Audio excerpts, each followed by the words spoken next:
Time flies too much. Please join me in giving Governor Abbott a warm Southeast Texas welcome.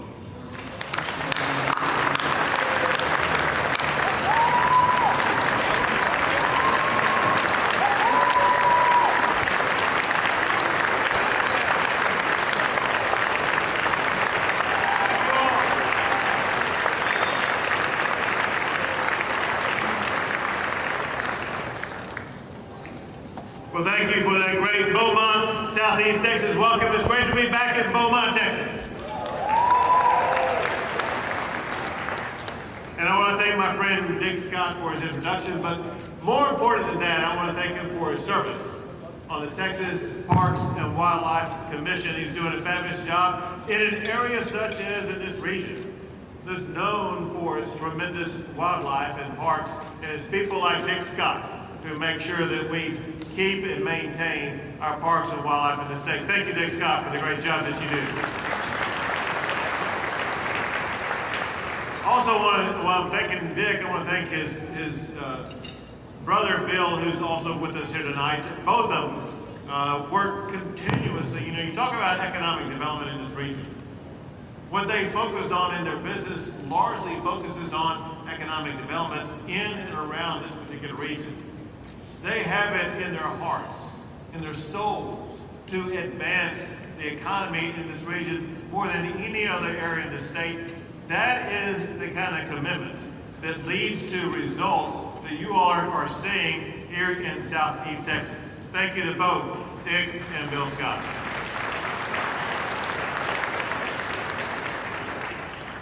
I know that Senator Brandon Creighton, your state senator, is with us here. I heard his name called, but with the lights on me, there's zero chance I'm going to be able to see him. But Brandon, why don't you stand up and let's thank you again for your service to the great state of Texas and the Texas citizens.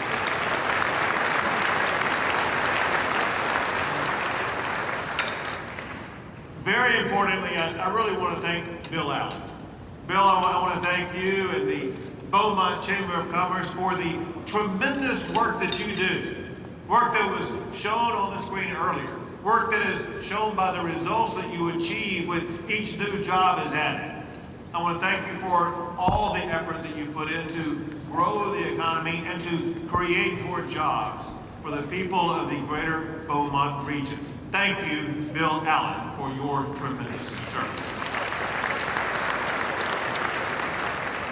Now, there's something that I want to point out, and I do not know if it was pointed out before, but even if it was, it's worth highlighting because it's so incredibly impressive.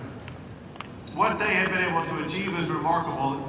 They are a two-time, 5-star accredited chamber by the United States Chamber, putting the Beaumont Chamber of Commerce at the very top of chambers in the entire United States of America. Congratulations on that for all of you. And I want to congratulate something that's a personal favorite of mine, and that is Jason's Deli on receiving this year's Spindle Top Award.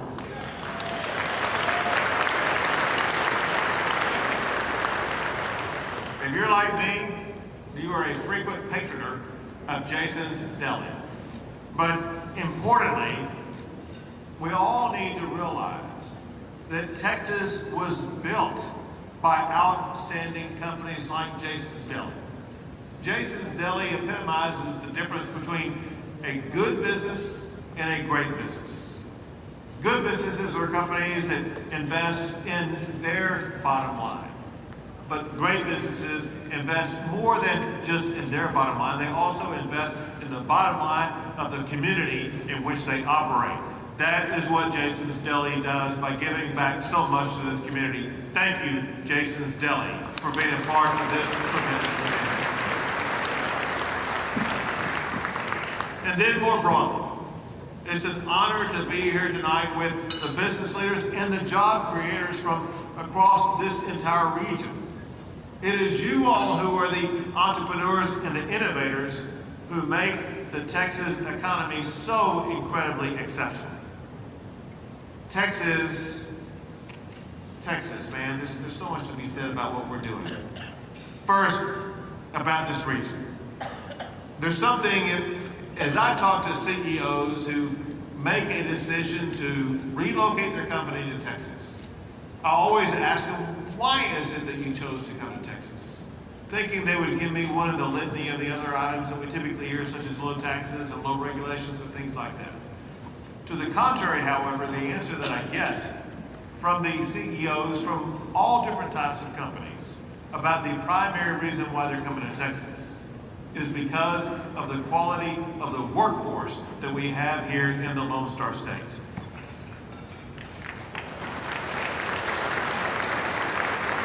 I emphasize this because this region is helping us to cultivate what truly is characterized as the best workforce in America. One example of this, earlier this year, my office worked collaboratively with the Texas Workforce Commission on a program with Lamar University's Digital Dreamers Summer Camps. This program provides students with coding and programming education. These STEM-like programs, they provide employees with the skills that employers are looking for. In turn, that attracts more employers to come to this region to hire the quality employees that you train. This is a core component to economic development, and working collaboratively with the Chamber and Lamar University, you are providing that workforce that will attract the jobs of the future right here to Southeast Texas.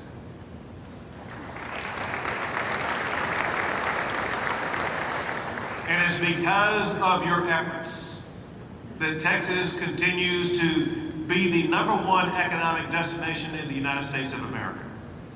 Just recently, earlier this year, Texas was ranked by the CEOs who make business decisions for businesses. Texas was ranked the #1 state in the United States for doing business.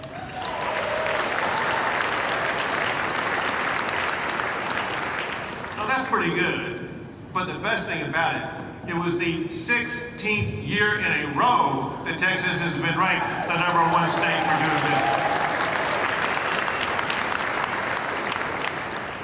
Also, there is an award given out every year to the state that ranks the #1 state in the United States for the most economic development projects. That is defined as businesses that relocate to a state or businesses that grow and expand the size and scope of their business through capital investment. And there's an organization that ranks mathematically the accomplishments of each state. And Texas recently won the Governor's Cup that goes to the state that ranks #1 in the United States for the most economic development projects. It is Texas ranked #1.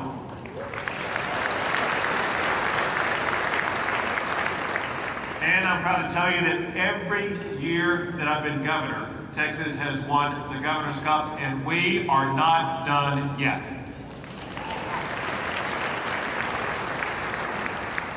Now, among #1 rankings, I'm also proud to tell you that for 19 years in a row, Texas has been ranked the #1 exporting state among all the states in the United States.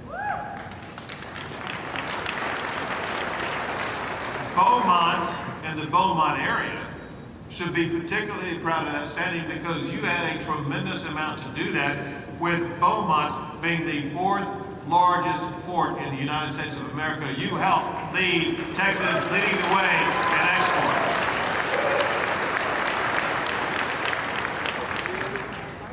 And even during the time of COVID, Texas was able to climb the international rankings for our economy. Before COVID, Texas, if it were its own country, we would have had the 10th largest economy in the entire world. As we gather in Beaumont tonight, that's no longer the case. Because as we gather in Beaumont tonight, Texas now has the 9th largest economy in the entire world.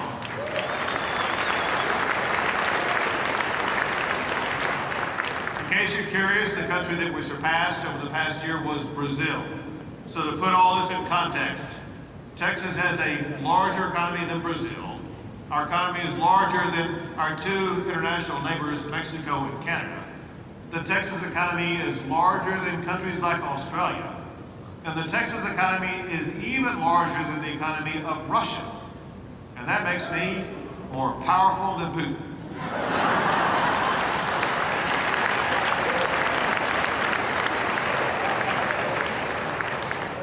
And the good news is that the good news just keeps coming, because Texas remains the promised land for business in America. In 2020, last year, even with the pandemic, Fortune 500 companies, they flocked to the state of Texas. For example, Hewlett-Packard Enterprise moved its headquarters. Oracle and Charles Schwab, those and many more, they moved their headquarters to the Lone Star State in 2020.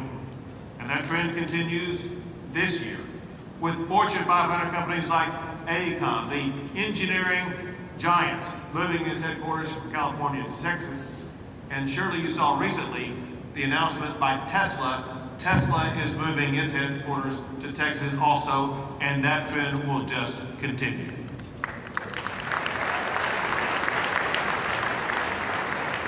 But importantly, Texas's economic prowess is far more than just Fortune 500 companies. The beating heart of our economy is our small businesses. More than 90% of Texas businesses are small businesses, and they employ nearly half of all workers in the state of Texas. And because of these entrepreneurs, Texas is the #1 state in America for jobs created by Black business owners, Hispanic women business owners, and veteran women business owners. We have a diversified economy that's growing in every sector of our great state.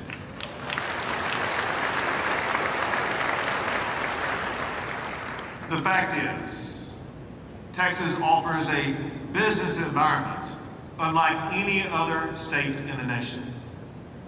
And this year, we made that economic environment even better.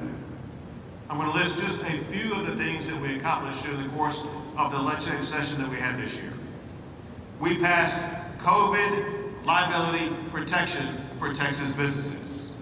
Texas businesses that opened and operated in good faith during COVID should not have their livelihoods destroyed by lawsuits. This law protects them from those lawsuits. We also passed liability reform for the trucking industry. And we did something that we could only hope that we could someday see Washington, D.C. do. And that is, we passed a balanced budget with no new taxes, leaving billions of dollars in our savings account.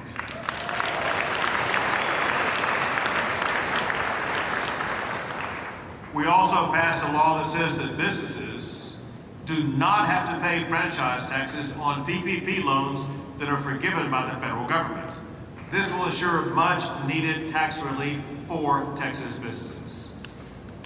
Something important, I know that we may be located in a region right now that's not governed or subject to or on the receiving end of any energy by ERCOT. But it's important that you know that during the session, because this is important for business across the state, we reformed ERCOT and we weatherized the electric power grid in Texas. We protected the critical power infrastructure from being shut down, and we increased power generation capacity, and we improved reliability. And then in the current special session, the one that we're in right now, the reason why you don't have any House members with us tonight is because they're in Austin, Texas tonight doing work. We are working to relieve the burden imposed by unemployment taxes. We're working on legislation that will use the American Rescue Plan funds to replenish the Unemployment Compensation Fund to ensure that businesses are not forced to foot that bill.